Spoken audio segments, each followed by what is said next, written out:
Hi everyone, welcome back to our channel. Beck's here today to do a tag video for you. I was in the mood to film something, so I was looking at my list that I have on my laptop of just random videos that I've seen people do over the years that I think that someday I might want to do. So I picked out the last 10 books tag.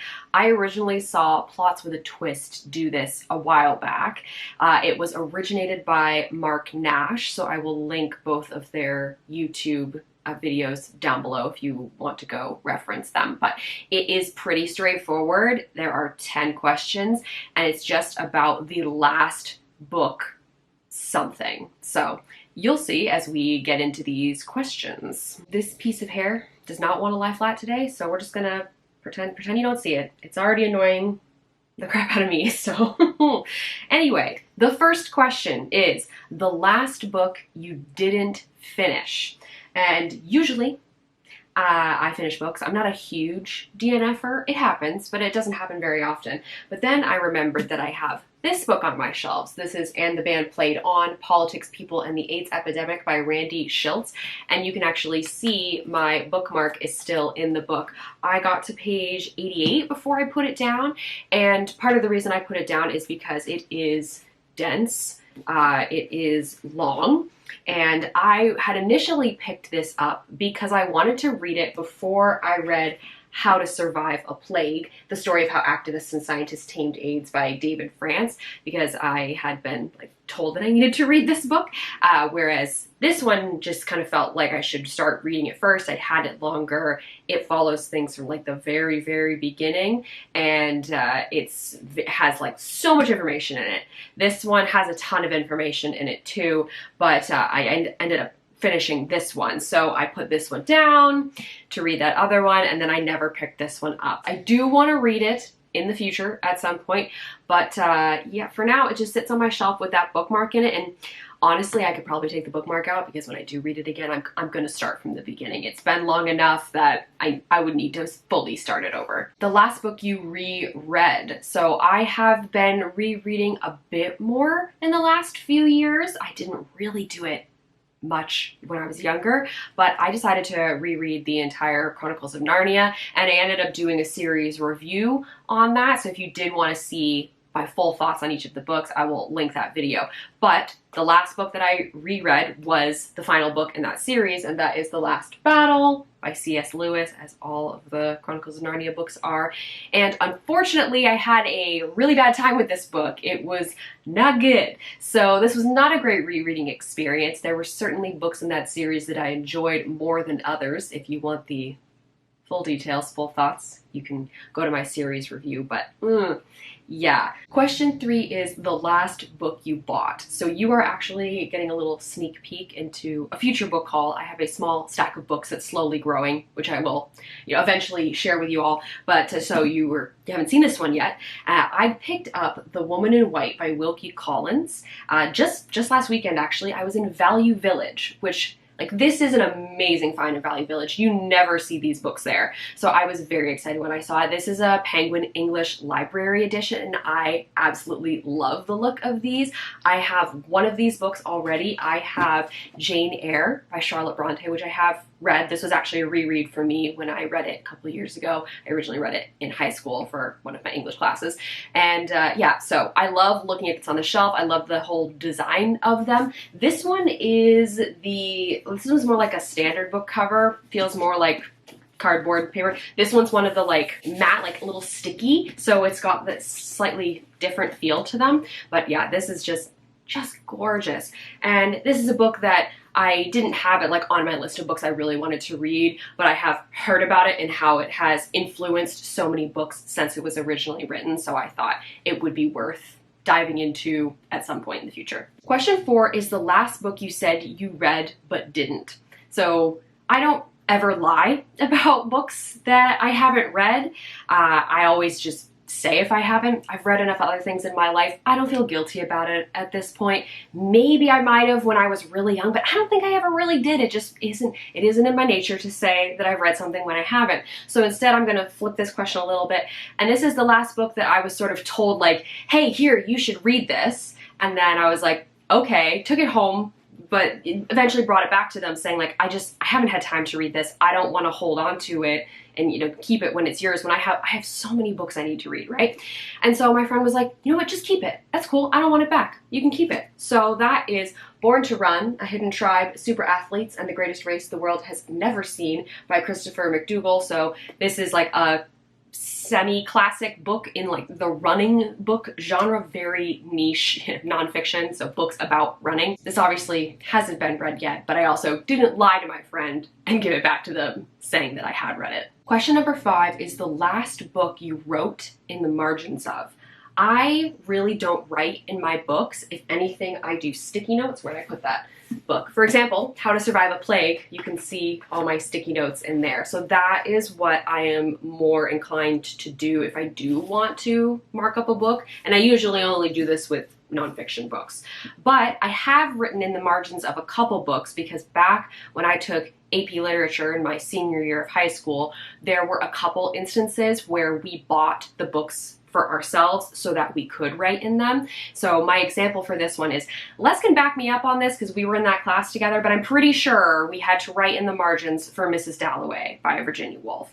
So that book is on my shelf at home, like in my childhood bedroom, so I can't double check, but I'm pretty sure because I own the book that we would have bought it so we could write in the margins. And I think it was the same situation with A Prayer for Owen, Meany, which was the book we had to read the summer before the class started. So I'm pretty sure with both of those books we had to write in the margins for them. And that would be the last time that I ever did that because I didn't take any English courses in university, so I didn't have to write in books then. So yeah, long time ago. I graduated high school in 2010, so I probably wrote in the margins of the book for the last time in like early 2010. So yeah, 15 years ago. Cool. Question 6 is the last book you had signed. Now, when I was looking back on my Goodreads, I have a little category on there called Met the Author. So there are a couple instances where a book that I have read, I have met the author, there is a signed book floating around, but it's at my parents' house. I don't go to author signings where I live, so I just don't have any books that I've purposely got signed. However, I did accompany my friend Rachel last year for the release of Taylor Swift Style by Sarah Chapelle. So my friend Rachel's a big Swiftie. She's like the biggest Swiftie I know, and she knew this book was coming out and she wanted to go to the author event and then get her book signed. So I went with her to that and it was really cool. It was at a local library. They have a really nice little theater facility there, and this author is Canadian, so she was being very kind and stopping at a few different places on her book tour in Canada. And yeah, so I got to stand there with my friend while she got her book signed. Although it was not my book, that is, you know, sort of kind of the next best answer for this question. Question number 7 is the last book that you lost. So as far as I can remember, I have never lost a book. I have never not known where a book was. There's one book that never made its way back to me because my friend borrowed it. He was living in a basement room at the time, and then there was a little bit of a flood, and I think the book got damaged, so I just never bothered getting it back from him. But I did at one point when I was little leave a book at my grandma's house. That was, do you guys remember the Amelia's notebook books? I loved these when I was younger. I had a whole bunch of them. So I don't remember which one it was, but I left one of these books at my grandma's house and she had to ship it back to us because my grandma lived in Massachusetts. I grew up in Vermont. So it was about a 4-hour drive to get to grandma's house. And so she mailed them back, or mailed that one back, which was very nice of her to do. But yes, so that's probably the closest I've come to actually losing a book, at least that I can remember. Question number 8 is the last book you had to replace. I mentioned that book that got damaged, as far as I know, in that little mini flood. I never ended up replacing that book. I've never replaced a book officially. So I kind of was looking at my shelves and I was just looking for like the most beat up book that I have as a book that I could potentially replace if I wanted to.